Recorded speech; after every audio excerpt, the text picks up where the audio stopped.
Captain Action could be considered the first superhero action figure toy, and over the past 50 years, we have seen numerous versions of the Man of 1,001 Poses. This is the rise and fall, and rise and fall, and rise again, and ultimate fall of Captain Action. Everything changed in boys' toys in 1964 with the introduction of G.I. Joe, America's movable fighting man. The idea for what became the very first action figure came from Stan Weston, who sold his idea for a 12-inch doll which could be dressed as different branches of the military to Hasbro for $100,000. G.I. Joe had opened up a whole new market and everyone wanted a piece of it. And in 1966, thanks to a certain Cape Crusaders hit TV series, superheroes were all the rage, so Weston had another idea. Actually, it was basically the same idea, a 12-inch figure for boys with multiple costumes, but this time, fictional superheroes that Weston's company just so happened to own the licensing rights to. And he called him Captain Magic. Enter the Ideal Toy Company. The company was founded in 1903 by Morris and Rose Mitchum when they invented the teddy bear. Seriously! By the 1950s, Ideal was the largest doll maker in the U.S., with such popular dolls as Betsy Wetsy. Ideal scooped up Weston's idea and renamed him Captain Action, the world's first superhero action figure. The good captain came in a blue and black uniform with a hat, belt, boots, lightning sword, and ray gun. And while his base body was more muscular than G.I. Joe, his goofy proportions and old man-looking head always reminded me of those weird puppets from the Thunderbirds. But that tiny head served a purpose.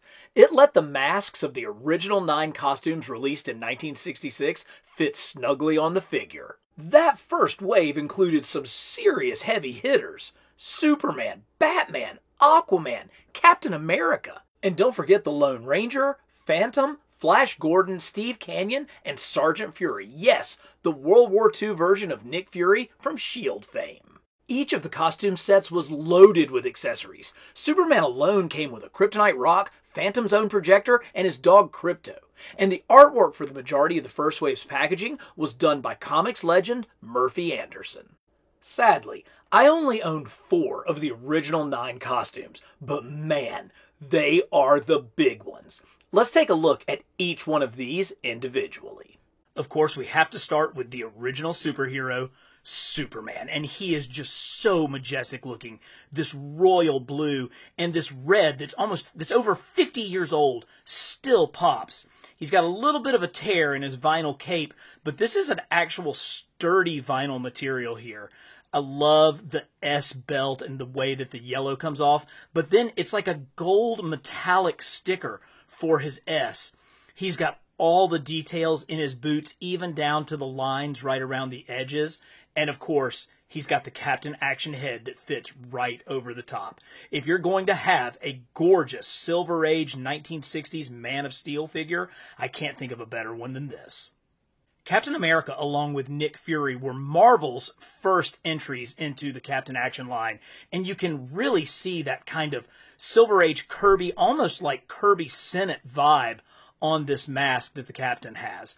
His star is here, his stripes are a little bit small, and definitely the shield is just a little bit out of proportion, but he does have his patriotic ray gun, and he also came with a white, red, and blue rifle as well. Now, one of the things that I really love about Captain America is look at how detailed these boots are. And they're a really firm plastic that have held up even after 50 years. I love this dark, dark blue and the way that it sets off against the white.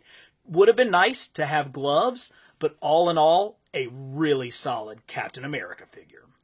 Aquaman is a sneaky good surprise.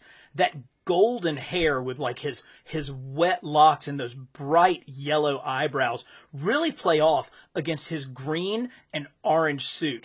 And the orange has these fantastic silver speckles throughout it that really bring out that kind of fish scale vibe. He came with a trident and this awesome conch horn, which fits right over his back. You know, this is a figure that I think probably gets overlooked just by the general doofiness that is Aquaman, but I think it's actually really top-notch. And here he is, the absolute highlight of the 1967 superhero figures, Batman. What an absolutely perfect version of the Dark Knight detective. He's got his cool 1960s belt, he does have his underwear, and this cape with the crazy like black shadows that's repeated on the shorts is just such a neat, different look. I love that gold bat sticker with that retro looking bat on it, and he had a two-piece mask. It had the face mask and then the cowl part fit right up over the top. This is one of the ones that is on the top of every Batman collector's list, and I am so glad that I have this Captain Action Batman as a part of my collection. With the success of 1966's offerings, Ideal expanded the line in 1967 to include Tonto, Buck Rogers, the Green Hornet, and the first ever Spider-Man action figure. The Wallcrawler's full costume came with some kooky accessories, such as a tank of spider venom spray, a grappling hook, and a utility belt with an attached spider light. I have all of these, but I would never mess up the perfection of this figure by displaying them on him. That would destroy this perfect 1960s Spidey look. Yes, here he is, the original 1967 Spider-Man Captain Action. I am so excited that I have this. This is one of the absolute crown jewels of my Spider-Man collection. Now, I'm not fortunate enough to own a bunch of the original Captain Action bodies for underneath, so most of these are on more modern G.I. Joe 12-inch bodies, which have a little bit more beef to them, and so the costumes fit a little bit tight and maybe not quite as perfectly as we would like. But just look at the detail in this. Look at the carved-in web lines on his boots, and of course, on this mask that has such perfect 1960s Steve Ditko stylings. Now, I made the decision, I put like some white paper behind the eyes to kind of give it a little bit more of that white eyelet look, just to kind of cover up the face that's underneath. But this spider on the chest, this spider logo, just screams Ditko to me. And look at how nicely done all the web lines are on the red parts of his costume. Now, the Captain Action figures did not come with gloves, and so these are actually customs that I got off of eBay, but I think they really help to complete the look of a gorgeous, gorgeous 1960s figure that just screams Steve Ditko, Spider-Man. But it didn't stop there. Captain Action's sidekick, Action Boy, appeared on a new, smaller base body, and costumes of Aqualad, Superboy, and Robin were produced for his secret identities. These were some of the best costumes Ideal made. Just look at all the zany accessories that Superboy came with, while Robin is one of the most expensive sets to find today. Captain Action even got a nemesis to do battle with in Dr. Evil. No, not that Dr. Evil, this one. A blue-skinned alien who bears a striking resemblance to Balak from Star Trek. There was even a line of Super Queens featuring dolls of Wonder Woman, Supergirl, Batgirl, and Mera. Plan on taking out a second mortgage if you want to pick up one of these today. Much like G.I. Joe, Captain Action got accessories such as his 4-foot parachute, jet mortar, weapons arsenal, and playsets like the Action Cave and Dr. Evil's Sanctuary. The coolest of all had to be the Silver Streak Amphibian, Captain Action's 2-foot-long hybrid rocket boat car thing.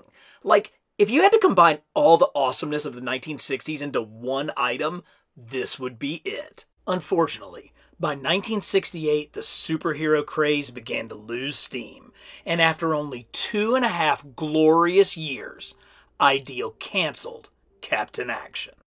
30 years later, Captain Action superfan Joe Ahern consulted with Playing Mantis, a small company best known for its Johnny Lightning line of reproductions of rare 1960s diecast cars. Together, they relaunched Captain Action in 1998 with the Captain, Dr. Evil, and the now-named Kid Action, all in reproductions of the classic 1960s boxes.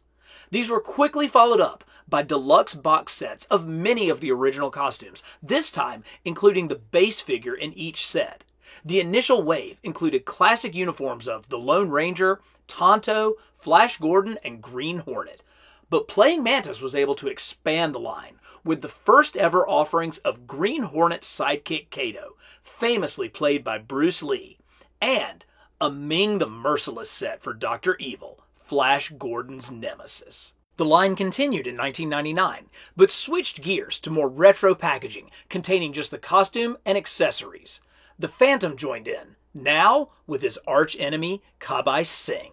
But much like Ideal Toys, Playing Mantis wasn't able to make the line a success.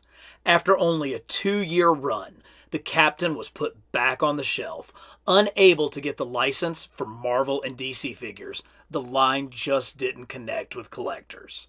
The real heartbreak here was from Playing Mantis's planned but unproduced figures. Speed Racer was set for the Kid Action body and was to be joined by Racer X and Captain Terror.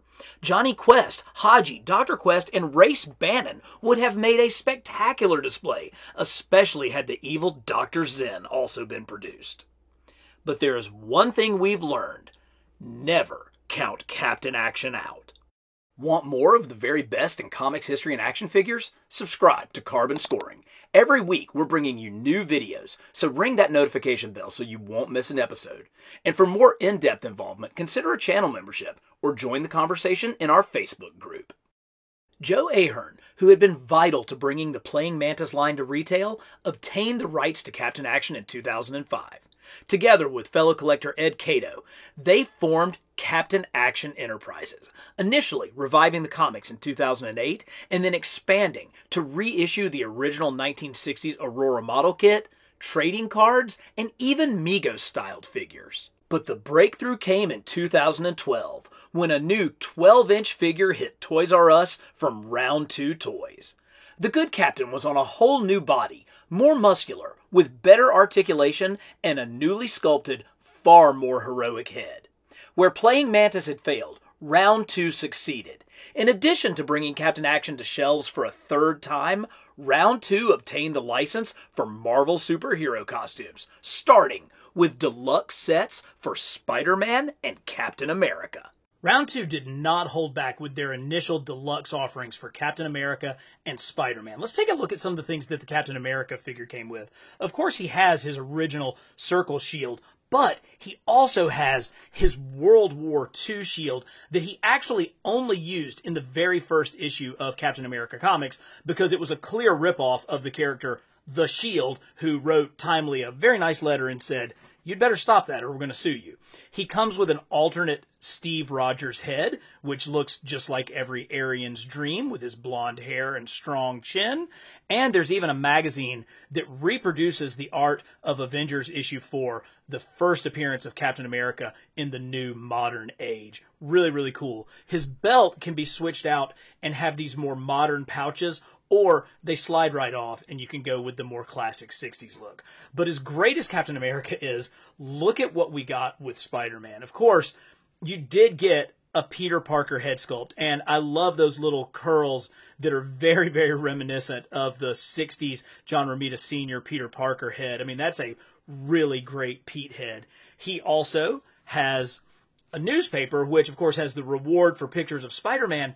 But to make it even better, there are actual photos, like the photos that Peter would take and sell to J. Jonah Jameson, included in the package. It's this level of detail that really blows me away and shows the dedication that Joe and Ed had to the Captain Action line.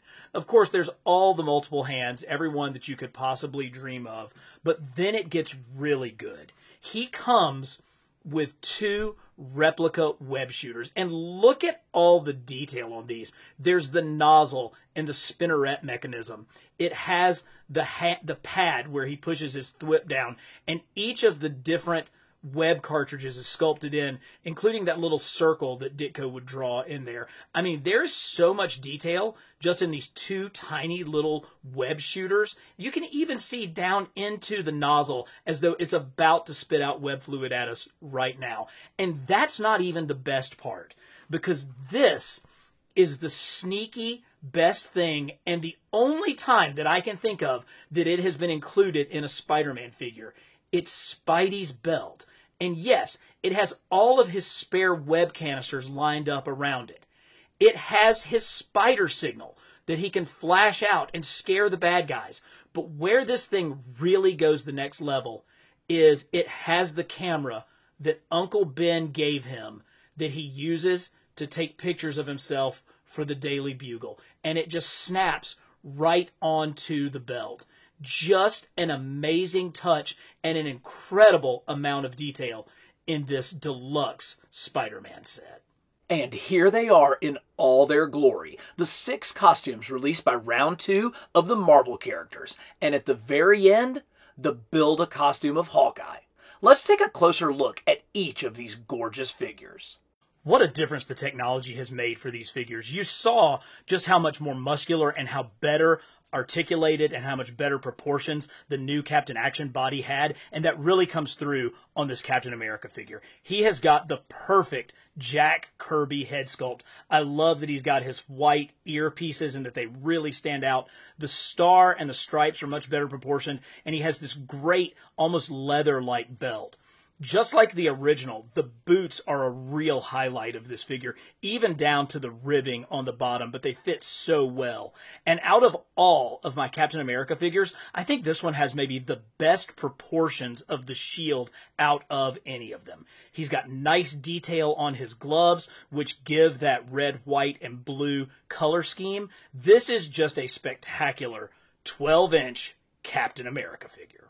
I was impressed that Round 2 Toys went with a bad guy in their very first assortment, and none better than the God of Mischief, Loki, the bad guy who actually brought the original Avengers together. And this costume has a lot of nice features, like the pleather top around his little, dolly that comes across. He's got the scaling on his yellow and green costume, nice boots, but really the biggest thing is the sculpting of this scowling, evil face. It's like a perfect cross between Jack Kirby and the Buscema brothers. And of course, he has that crazy horned headpiece with his ponytail sticking out of the back. This is clearly the bad guy of the group, and he really stands out as Loki, the God of Mischief. I think it's safe to say that the Round 2 guys learned a thing or two from what Toy Biz did with their famous Covers figure when they sculpted this Iron Man. He's the perfect combination of a plastic body where his armor is, including these great jet boots, and his hand gauntlets with their repulsor blasts. This one actually is made to have the repulsor blast forward coming right at you, and the cloth costume underneath with the yellow, and they managed to keep this as that sort of pleathery kind of plastic sort of material. But the real key with Iron Man, of course, is this great helmet, and if you're very careful, you can see... Oh wait, that's not Tony Stark! That's Captain Action underneath! Even still, a really sweet mechanism. It slides pretty nicely back into place, even after all these years, to create a spectacular Iron Man figure. Whenever these companies make 12-inch or deluxe figures, I always find the Thor to be a real highlight. And I think it's because he has such an incredible design sense. You've got the awesome helmet with the silver top, the little spike, and the wings with the carved-in feathers. He has his flowing locks and his broad, square jaw. He's got the pleathery, almost real leather-feeling tunic up top with his belt, and then the bounce of the colors with the red, black, blue, and silver really coming off with the yellow, with the straps sculpted into his boots, and then those great giant knee pads. They did not spare a single expense when it came to this Thor, even coming down to making sure that he had his wrist bracelets as well.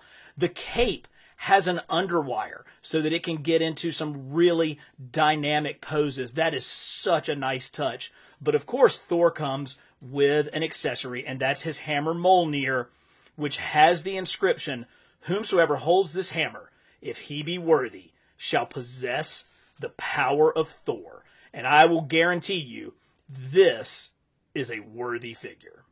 Wolverine here is caught in a little bit of a bind. He's really too short of a character to fit on the 12-inch Captain Action body, but he's too tall to fit on a proposed Action Boy body. So I guess we'll just have to make do with the fact that this is the world's tallest Wolverine. I mean, look at how lanky he looks with those legs. It really, accentuates the length of his boots, which look even longer with their, Wolverine hair tail things going on there. The mask is really great, and he's got that grumpy, carved-in Wolverine face with all the furrowing of his brow and the silver paint on his eyes. The claws are a little bit disappointing. Maybe if you were going for a first appearance Wolvie, those claws might look good, but this is really much more of your classic Tiger Stripe Wolverine. While it may not be the best figure in this line, if you're gonna relaunch a Marvel line in the 2000s, you better believe you gotta have Wolverine. So, of course, the Spider-Man is my favorite, and for all of the right reasons. This is one of the most well-executed figures you are ever going to find. He looks perfect on this body. He has great detail in the fact that he has web lines carved into his boots, but then they have the paint wash to bring out the black color. He has a classic logo on his chest, and the gloves perfectly capture his thwippy pose or an open hand pose. The back has a fantastic logo that is very reminiscent of the early Spider-Man drawings. But unlike the original Captain Action that was clearly a nod to the artwork of Steve Ditko, this one, with this mask, is all John Romita Sr. I think that this is probably the best John Romita Sr. head that I have in my entire collection. Those eyes, the way the nose and the brow come together, are just fantastic. Add in the fact that they figured out a great way to do the web wings and have them look totally amazing, and you have got one of the absolute top Spider-Man figures that you will ever find. It is just a true piece of art. Hawkeye was a great addition for the Build-A-Costume figure. The purple and blue really stands out amongst all the yellow and red of his fellow characters when he's up on the shelf, and he really does look like that 1960s version of the Avengers Archer. Now, unfortunately, he is suffering from another tradition in cloth costume figures. He's got a little bit of the Mego molt going on, which is something that you can unfortunately see right here. And, of course, that shows up on his hands. But this figure really came together. His Archer's tunic looks great with the detail coming all the way down. He has a really nice bow that fits perfectly in his hand, and I'm sure he came with some arrows, but I think those have been lost to the sands of time at this point. But for a Build-A-Costume figure, this Hawkeye is spot on. Captain Action was riding high. At the 2013 New York Comic-Con, the first series of DC costumes was announced, with Batman, Superman, and Joker comprising the initial lineup, each coming with the Build-A-Costume parts to complete Aquaman. Ed and Joe discussed potential sets for Daredevil and a Steranko-inspired Nick Fury, as well as Lady Action costumes for Wonder Woman, Miss Marvel, and Black Widow. Alas, these figures never came to be. But they've never given up hope. In 2018, another revival seemed imminent, with costumes for Madman, the Black Terror, and the original Daredevil discussed. There were even prototypes of a Mars Attacks Martian and a truly gorgeous costume for Rocketeer shown at the 2018 San Diego Comic-Con. But again, none of these made it to store shelves. So has it finally come to an end? Will Captain Action rise for the fourth time? And if so, who would you like to see him become?